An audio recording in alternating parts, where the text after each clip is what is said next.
Nesta apresentação, continuamos o estudo de autovetores e autovalores, mas agora para matrizes mais gerais, ou seja, matrizes que não necessariamente são diagonalizáveis, como vimos nos exemplos anteriores.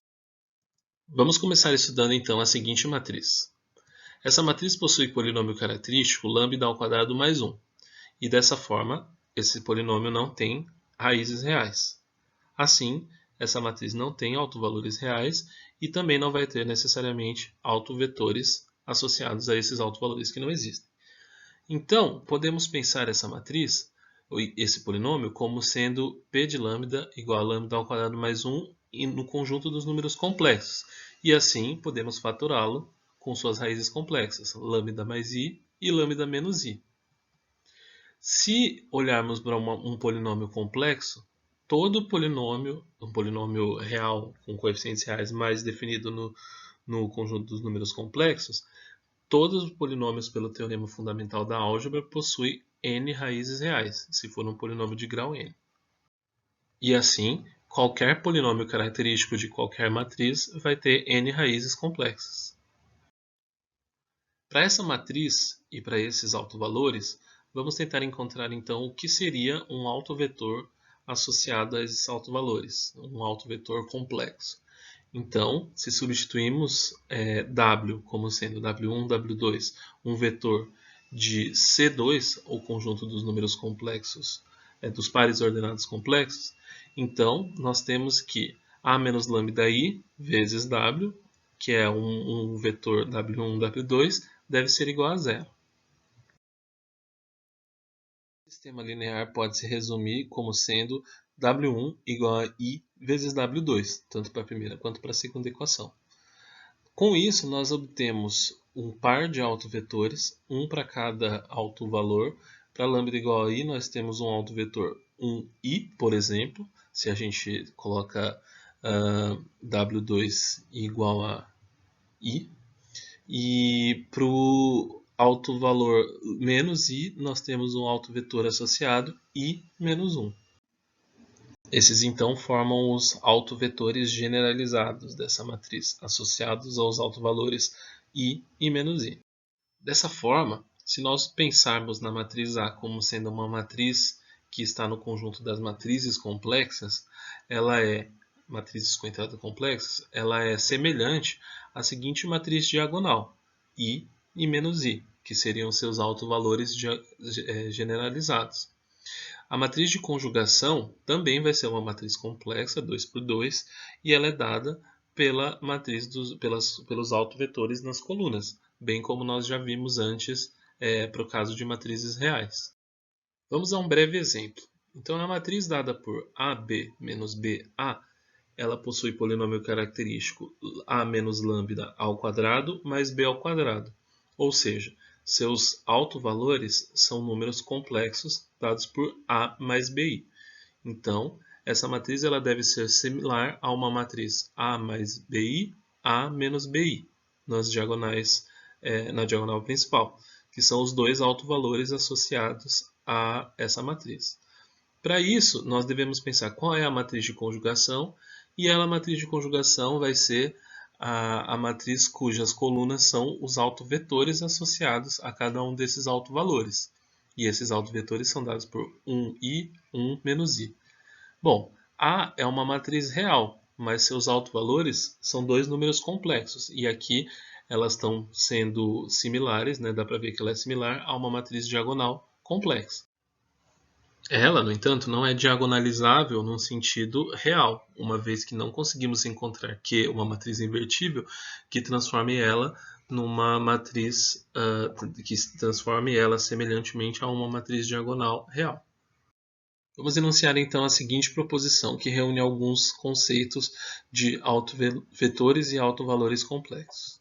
Então, dado uma matriz A com entradas reais de dimensão n, um número complexo não real γ e um vetor não nulo w em Cn, ou seja, o espaço vetorial de dimensão n com entradas complexas sobre o corpo complexo, então γ é um autovalor complexo de A, C e só C, γ barra, ou o conjugado de γ, é um autovalor complexo de A. W é um autovetor complexo de A com alto valor gama, C e só C, W barra é um autovetor complexo de A com alto valor gama barra. Ou seja, né, se a gente tem um autovetor com alto valor, o conjugado desse autovetor vai ser autovetor relacionado ao alto valor do conjugado. E, por fim, se W é um autovetor complexo de A com alto valor gama, então W e W barra, o seu conjugado, é um conjunto Li em Cn. Bom, então a demonstração segue que, dada uma matriz A de entradas reais, o polinômio característico em C, né, o polinômio característico complexo, aplicado a um número complexo C, se a gente tomar o conjugado disso, é a mesma coisa que aplicar o polinômio ao conjugado desse valor, uma vez que o polinômio ele tem entradas reais, necessariamente, já que a matriz é real. Para isso, dado um gama, um alto valor de A puramente complexo, nós temos o seguinte: o polinômio aplicado ao conjugado desse valor puramente complexo, ele vai ser o valor do polinômio aplicado nesse gama, só que conjugado. E uma vez que gama é um alto valor, P de gama é zero. P de gama é zero. E o conjugado de zero é zero. Portanto, a gente conclui que gama barra é um alto valor de A, imaginário puro. Assim, se nós temos imaginário puro, não, né? Não real. Assim, dado isso prova a primeira parte da proposição. A segunda parte, nós temos que, dado W em Cn, se for W um alto valor relativo a gama, nós temos que A vezes o complexo conjugado de W é igual a vezes o W complexo conjugado, uma vez que A tem entradas reais. E assim, A vezes W é igual a gama vezes W, uma vez que W é um alto vetor. E aí, o produto desses valores vai ser, o conjugado desse produto é igual ao produto do conjugado. E então, W barra, ou seja, W conjugado, ele é um alto valor, um alto vetor de A associado ao alto valor gama barra. Por fim, tal como na demonstração do lema 1.7, se a gente tem dois valores gama e gama conjugado que são diferentes, são dois autovalores da matriz, então, dado dois autovetores associados, esses autovalores são Li. Vejamos então a seguinte proposição. Dado uma matriz de entradas reais e W um autovetor complexo dessa matriz, associado a um alto valor um número complexo A mais BI com B diferente de zero, podemos decompor esse vetor em dois outros vetores, U e V, onde U e V são dados pela seguinte forma. U é a soma de W com seu conjugado dividido por 2, e V é a subtração de W pelo seu conjugado dividido por 2i. Bom, essa decomposição ela produz um conjunto linearmente independente Rn, ou seja, um não pode ser o múltiplo do outro, e além disso, a matriz A aplicada em U vai resultar em AU menos BV, onde A e B são os elementos, são as partes reais e imaginárias do número complexo A mais B, que é o alto valor, e A vezes B vai resultar em BU mais AV. Vejamos a demonstração dessa proposição. A demonstração então segue da seguinte forma. Se W é um autovetor complexo e pode ser decomposto da seguinte forma, U mais IV, U e V dados pelas seguintes fórmulas, então vamos supor que, na verdade, eles não sejam linearmente independentes, ou seja, que existe um alfa diferente de zero, tal que V seja alfa vezes U. Bom, se V é alfa vezes U, então V, definido pela fórmula, é igual a 2i vezes V, que é igual a 2i vezes alfa vezes U. Isso implica que nós temos que, como U é a soma do W com seu complexo conjugado dividido por 2, então nós chegamos à conclusão de que 1 menos i vezes alfa vezes W é igual a 1 mais i vezes alfa vezes W conjugado. E nós estávamos supondo que W não seja um valor, né, totalmente nulo. Então, 1 menos i vezes alfa tem que ser diferente de 1 mais i vezes alfa, né? Já que essa relação é garantida por alfa ser diferente de zero. Isso então implica que nós temos que W e W barra, o W conjugado, é um conjunto LD. Então nós demonstramos, na verdade, que U e V tem que ser um conjunto LI, se W e W barra formam um conjunto LI. Bom, então seja γ um número complexo que é o alto valor associado a W. Então, dado aí por A mais BI. Dessa forma, AU mais IAV é igual a U mais IV, que é igual a W. Assim, γW é igual a mais BI vezes U mais VI. Uma vez que nós estamos supondo que W pode ser decomposto da seguinte forma. E assim, nós escrevemos as partes real e imaginária, AU menos BV mais IBU mais AV, concluindo que, dado uma matriz real, AU e AV têm que ser valores reais, dados pelas seguintes expressões: AU igual a AU menos BV e AV BU mais AV. Vamos estudar então a seguinte matriz 3×3. Bom, o polinômio característico dado por determinante de A menos lambda ele vai ser lambda menos 1 vezes lambda ao quadrado mais 4 lambda mais 5.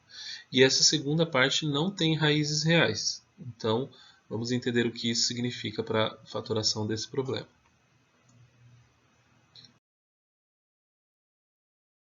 Bom, fatorando aquela segunda parte, nós obtemos as seguintes raízes complexas. Menos 2 mais i e sua conjugada menos 2 menos i.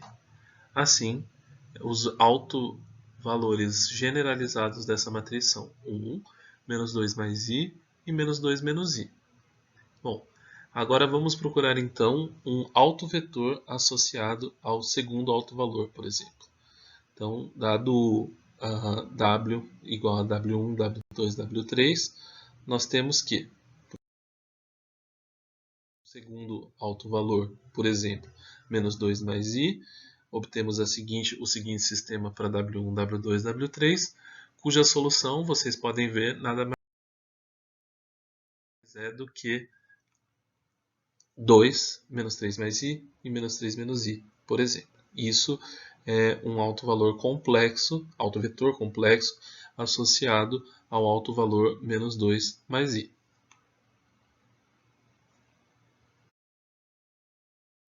Encontramos 2 menos 3 mais i menos 3 menos i pode ser decomposto da forma que vimos, como sendo U e V. U dado por 2 menos 3 e 3 e V 0, 1 e menos 1, que são as partes reais e imaginárias de W. Assim, nós fazemos que A vezes W deve ser A vezes esse valor que encontramos, que é igual a menos 4 vezes menos 4, 5 e 5. Observem que isso daqui é igual a menos 2 vezes U menos 1 vezes V. Ou seja, as próprias partes real e imaginária do nosso alto valor, que era menos 2 mais i. O que nós acabamos de fazer decorre que a nossa matriz Q, que é a matriz de conjugação, ela vai ser dada por um autovetor em cada coluna. Porém, a gente pode perceber que aqui nós podemos colocar as colunas como sendo U e V, todas elas associadas a um dos únicos a um autovetor associado a um dos autovalores. E assim, a nossa matriz diagonalizada, entre aspas, né, a nossa matriz em que a nossa matriz A vai ser similar, ela é dada por dois blocos, um bloco associado ao primeiro autovalor e o segundo bloco associado aos dois autovalores complexos, que vão conter, como nós vimos antes, as partes real e imaginária deles, menos 2 e 1, né, e menos 1 e 2. Em que menos 1 é a parte imaginária com sinal trocado. Aqui deve ser 2. Aliás, menos 2.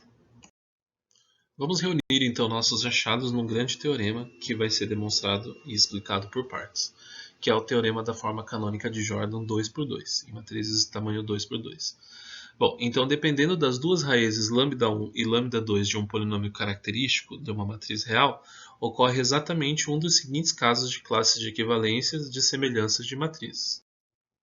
O primeiro caso, que nós já vimos anteriormente nas proposições no teorema 1.4, teorema 1.8 e na proposição 1.4, é que lambda1 e lambda2 se são autovalores reais e diferentes, então A ela é similar a uma matriz lambda1 e lambda2 nas diagonais, sendo que as colunas da matriz de conjugação vão ser dadas pelos autovetores associados a esses dois autovalores.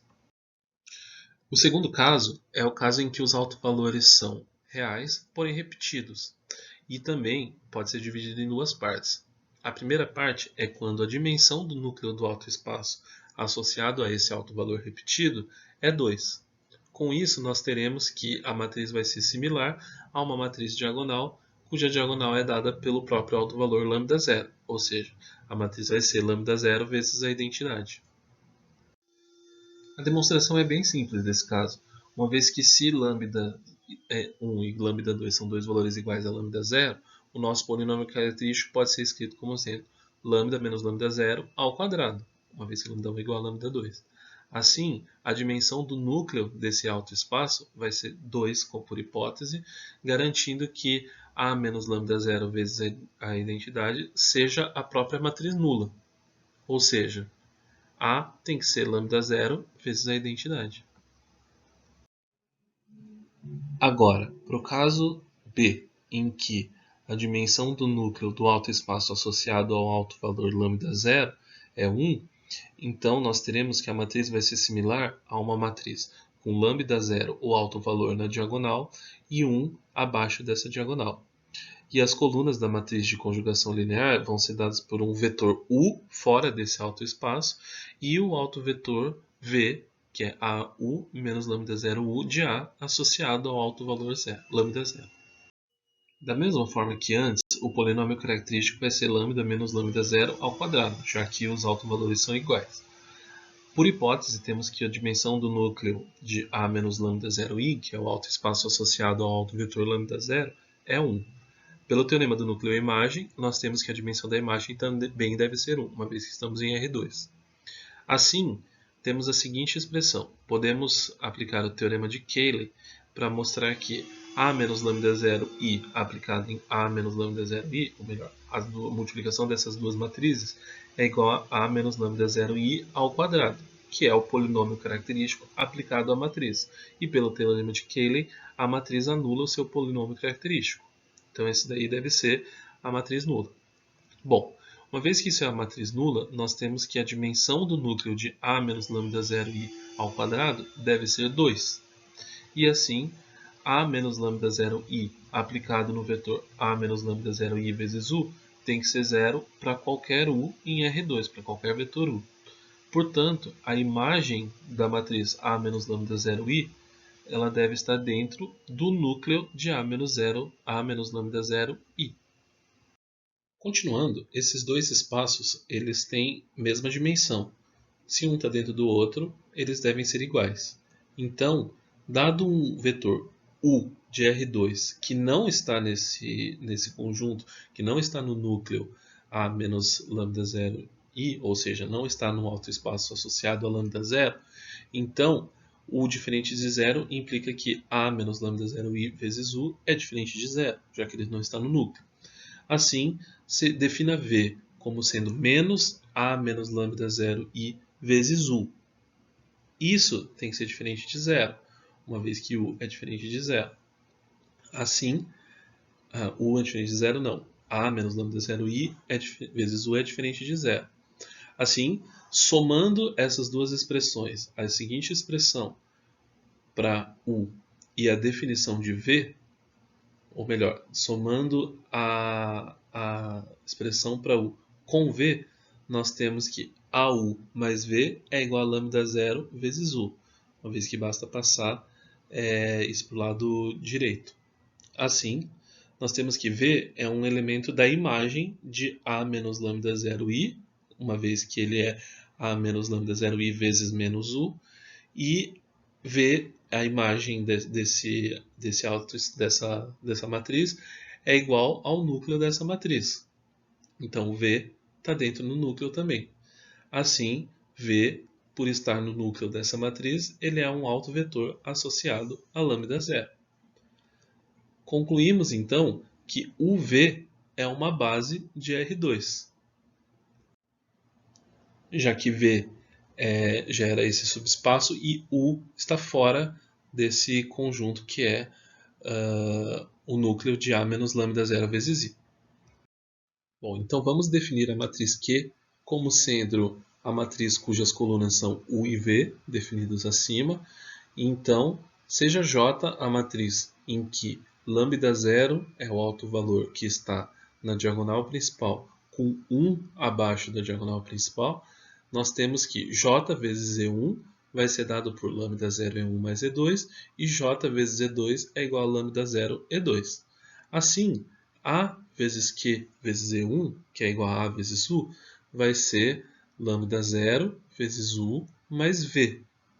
E assim, lambda 0 vezes Q E1 mais Q E2 é igual a Q vezes lambda 0 E1 mais E2. Essa expressão aqui de cima, A vezes U mais lambda 0U igual a lambda 0U mais V, é dada pela definição de V. Além disso, portanto, nós teremos que esse valor deve ser Q vezes J E1.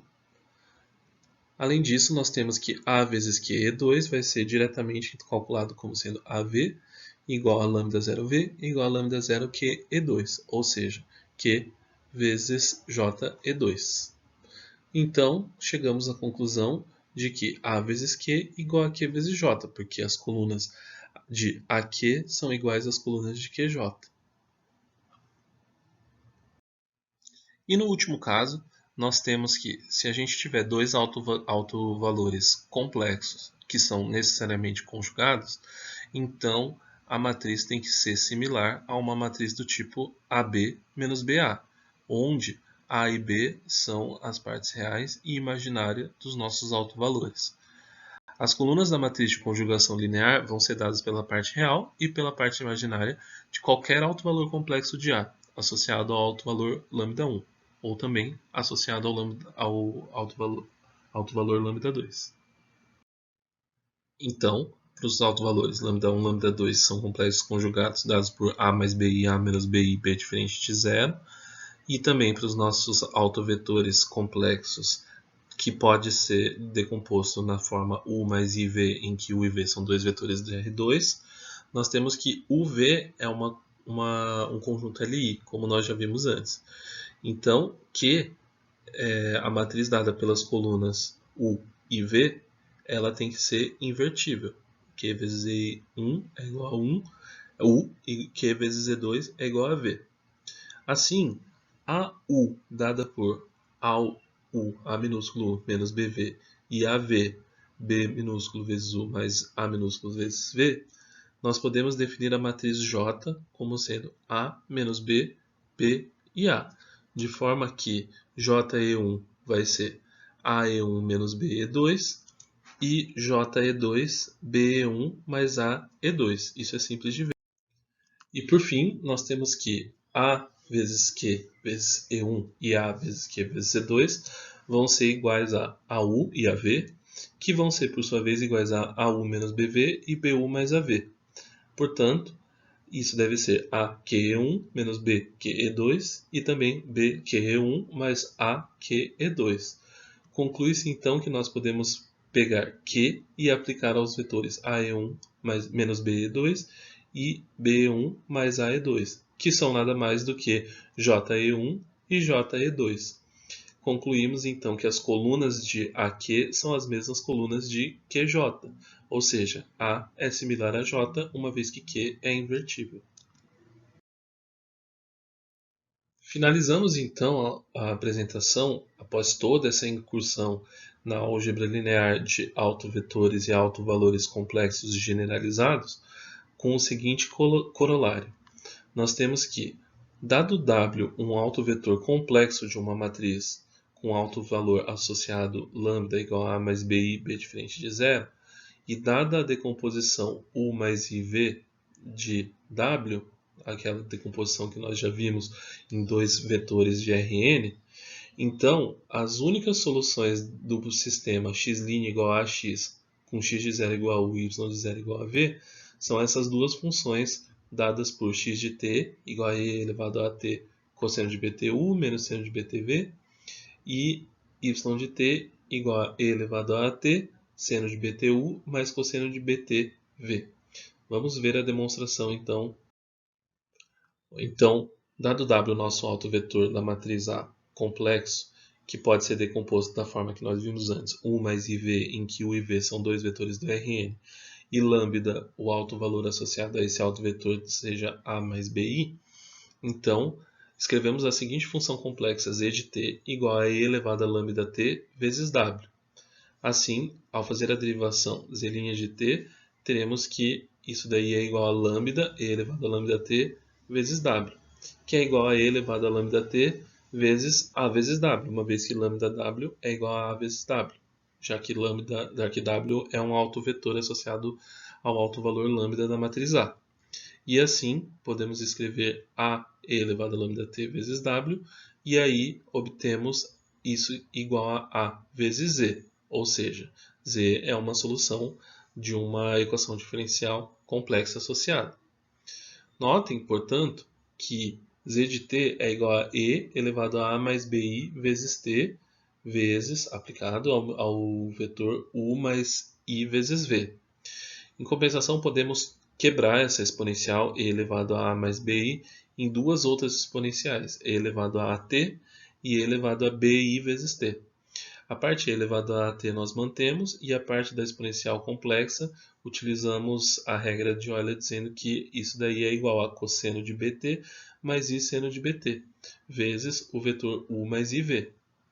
E também aqui podemos separar na parte real da parte imaginária, obtendo e elevado a t vezes cosseno de bt vezes u, menos seno de bt vezes v, mais i elevado a t vezes seno de bt vezes u, mais cosseno de bt vezes z. Basta utilizar realizar a separação, uma vez que i vezes i é menos 1. E podemos então escrever a nossa solução complexa como sendo x de t mais i y de t, onde seriam as partes real e imaginárias da nossa solução. E assim chegamos à seguinte conclusão de que e elevado a t cosseno de bt vezes u menos seno de bt vezes v e e elevado a t seno de bt vezes u mais cosseno de bt vezes v são soluções da nossa equação diferencial real. Isso pode ser facilmente verificado, tanto para x quanto para y, com as condições iniciais apresentadas. Então ficamos por aqui. Agora nós sabemos resolver um sistema diferencial x' igual a x para qualquer matriz 2×2, uma vez que nós dividimos e classificamos ela com relação aos seus autovalores e autovetores. Até a próxima!